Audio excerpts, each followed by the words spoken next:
Are you tired of broken New Year's resolutions? I was too. That is until I found this methodology for goal setting. In this video, I will share the perfect recipe for setting yourself up for a successful 2025. The recipe consists of three ingredients. Number one is a retrospective analysis of the past year. Two is a mindset shift that will set yourself up for success. And number three is a research-based proven methodology for goal setting and daily planning that will really get your momentum going in 2025. Let's dive in.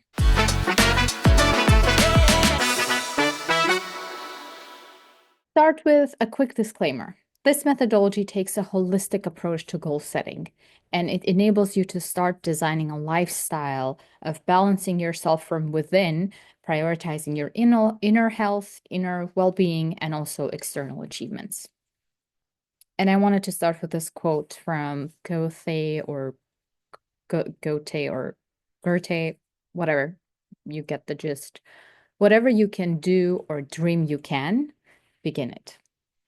So let's begin. To start with, it's important to, before setting any goals for the upcoming year, it's important to kind of finish or close the chapter of 2024. And this is how you do it. You start by thinking about highlights. What are some of the achievements that or experiences that made you feel alive in 2024? Take a piece of paper, a pen or a pencil, and just write those down. What are some of the challenges, physical or emotional, that things didn't go well or as expected or as you planned them to be? Opportunities. What were some of the opportunities that became available to you in 2024 that were not available prior to that? And finally, limitations. What limited your growth in 2024 the most? Write this all down. It's going to be a great activity exercise. Might be a bit lengthy, but not to worry. You're going to feel satisfaction and a lot of lessons from doing this activity. Next step in the retrospective analysis of 2024 is adopting a growth mindset. So how do we do that? Is we reframe the challenges and limitations that we had in 2024 into what can I learn from it versus how did it stifle me? So number one, write down what were some of the skills that you developed during the challenging times, and not just that, like during your entire 2024. And what skills do I still want to continue or start developing that will bleed into my 2025? Number two, how did I step out of my comfort zone? How can I do more of that in 2025? Maybe you did something that was amazing. For example, for me, I started a podcast, and this was definitely beyond my comfort zone. I've never worked with a camera before, and it's still challenging for me, but it's something that you do to you kind of push your limits, and then you grow and you learn. And I still have the skills that I want to develop in next year is interviewing skills, working with the camera, YouTube management, etc. And finally, think about in what ways you became more resilient in 2024 as you were overcoming the challenges. How did you become more resilient? Like how have you developed that muscle? Think about that before you wrap up the year. And the final exercise in this retrospective of 2024 before we can close this chapter is called Mountain Perspective. And I have taken this again from Robert Greene, one of my favorite writers. Pick two or three super emotional experiences that you had in 2024. Think about that event, how it shook you to your core. Maybe something happened, something unpleasant, or maybe something very pleasant as well. It doesn't have to be a negative thing. Remember factually what happened. Take a piece of paper and write down factually. I went here. This is what happened. This is what the result was. Try to recall what were your thoughts as you were going through this event. Like how were your thoughts? What were you thinking about? And then think about what did you experience emotionally? What were some of the emotional experiences that you had as you were going through this specific event? And then maybe try to connect the thoughts and emotions, thinking about which of the thoughts that you had triggered which specific emotions. Finally, what can you learn about yourself from this event? So basically, you are going through this activity by thinking about how how you're responding or you're reacting to certain situations in your life, and this will help you to learn a bit more about yourself. Now let's wrap up the retrospective of 2024. So number one, we start with highlights, challenges, opportunities, of limitations. So doing sort of a SWOT analysis of your past year. Two is you're thinking about the skills that you've developed and the skills that you would still want to continue developing, and also about how resilient you have become. And finally is the mountain perspective exercise, which is thinking about the experiences that you had that shook you to your core and kind of doing a retrospective of that. Moving on. I always love to start with this quote as I'm talking about the next section, which is about planning the goals. And it's from Sun Tzu. He says, "Every battle is won before it's even fought." I think this is super cool because it's important to remember that if you don't strategize, if you don't plan out your year, chances of you doing things that you want to do or achieving certain things are much lower than if you sit down and actually strategically plan out your year and think about your priorities. So, to begin with, let's start by zooming out and taking a bit of a bigger picture look at your life. Imagine you are in the center. So this is the eye that you have here, that's you. And then the 8 circles around it are basically the your life areas of your life that are important for you.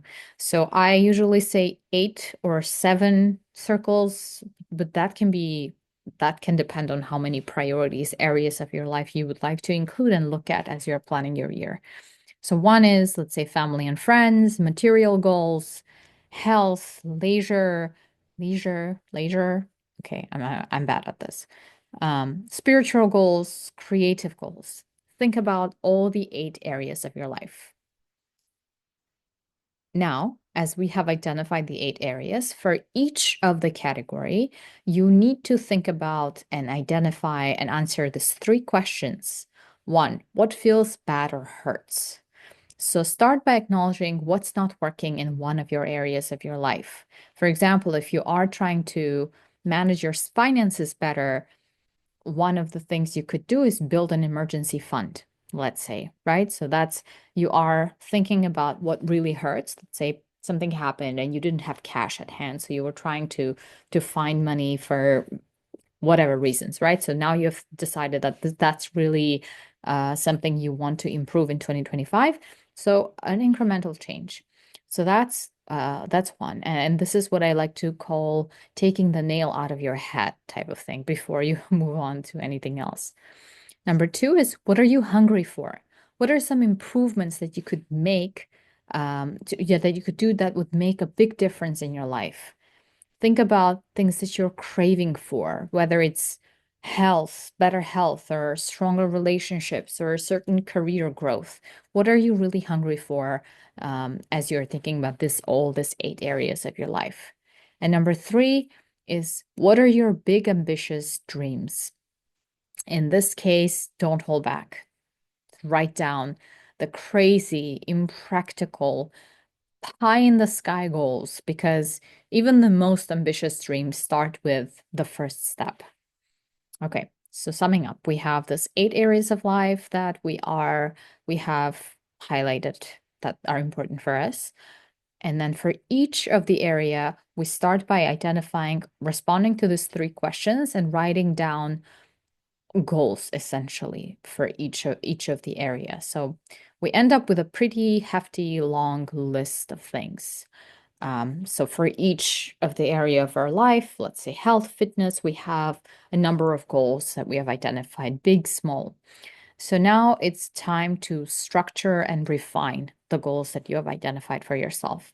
So we organize them into 3 buckets. Look at all the goals that you have and put them into long-term goals, medium-term goals, and immediate goals. So by long-term, what are some of the things, and this probably would be the dreams, the bigger dreams that you have. Uh, how can you, what can you achieve within the next 3 years, for example, 3 to 5 years? Next is medium range goals, which is what's realistic in the next 6 to 12 months. This is also where you start breaking down your long range, some of the long range goals into smaller ones that can be manageable in this upcoming year or months. And then immediate goals, what can you start by doing now, today? So that's one categorization. The second categorization is basically reassessing your goals. So we do it by asking ourselves 3 questions. Intensity of desire, meaning which of the goals really light a fire in your belly and make you feel inspired. And number 2, cost of pursuit, which is, can you afford the time and energy and resources to achieve this goal this year? Or do you need to break it down into smaller parts and then, structure it or plan it for the next 3 to 5 years versus stuff it into 2025, make it unmanageable and impossible, and then feel bad about it. And then number 3 is, what are some of the blocking factors, the obstacles that you have that may make it difficult to overcome this specific goal this year? So this, based on responding to these 3 questions, you are cutting down your goals into more manageable ones and realistic ones for this specific coming year. And again, we're not advertising removing your ambitions and not thinking about bigger goals, but just what can you break down? What can you make manageable for this coming year that you will find acceptable? Okay, we've categorized our goals, we've structured them, defined them into long-term, medium, immediate goals. We have reassessed them. We have removed some of the goals that didn't seem feasible or broken down the bigger ones into 2, 3 year goals. And then what can we achieve this year? It's time to define the 3 overarching goals that you'll focus on this year. So from the entire list that you have, choose 3 goals. Like, they should be bigger ones, right? Not very small and immediate ones, but overarching goals for the entire year. They matter the most. They're the ones that move the needle in your life, in your career, in your personal life, in your health, whatever.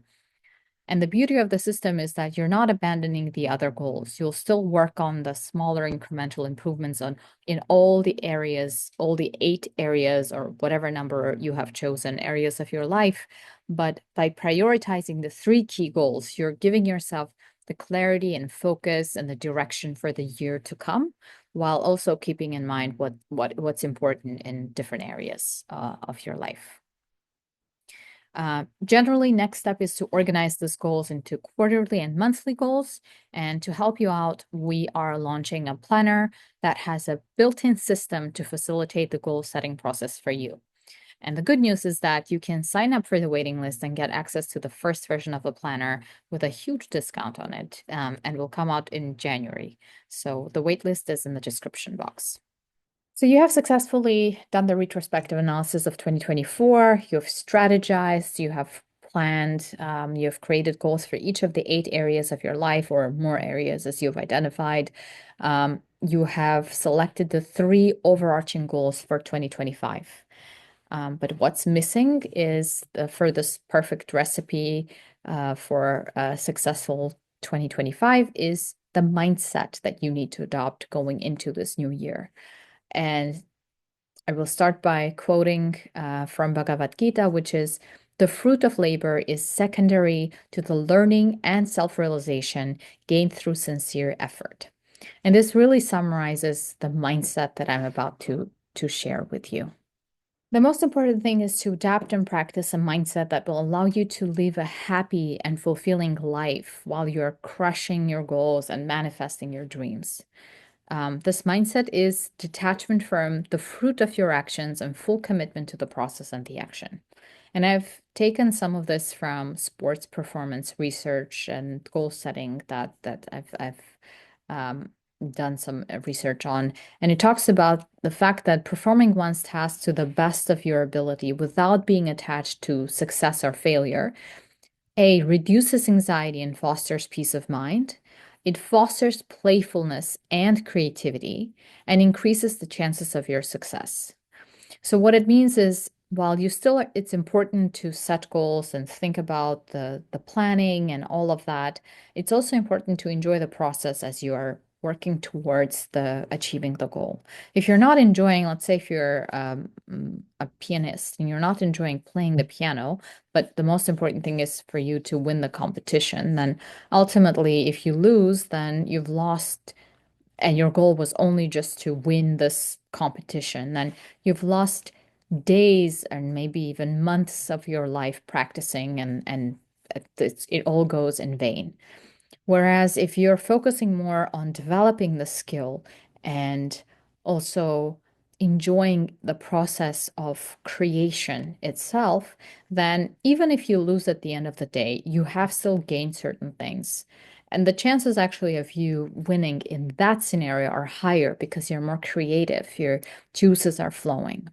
This brings me to the last quote of today, which is true manifestation begins in the present moment. When you are fully present, you align yourself with the flow of life, allowing intentions to arise naturally and without resistance. The final thought that I'll leave you with is manifestation is not about straining. And even though you can achieve so much with the willpower, it's not going to get you that far in life. So start by accepting your present state and where you are right now. Completely surrender to it. Maybe 2024 didn't turn out as you expected it to have turned out, but this is where you are. This is your starting point, and you need to accept it fully as is right now. That's your first step. Next, as you're planning your year, as you're writing out your goals, make sure that it comes from somewhere deeper inside of you versus certain ego-driven desires or things that were imposed on you by the society or social media. And the final thing is, as you start acting on your goals and acting on your dreams, act from a state of alignment versus forcing it or struggling it. Every day as you wake up to create the better you, you get to do it. You get to create a better life. Um, you get to create the life of your dreams or whatever you have in mind versus you have to do it. And with that, thank you.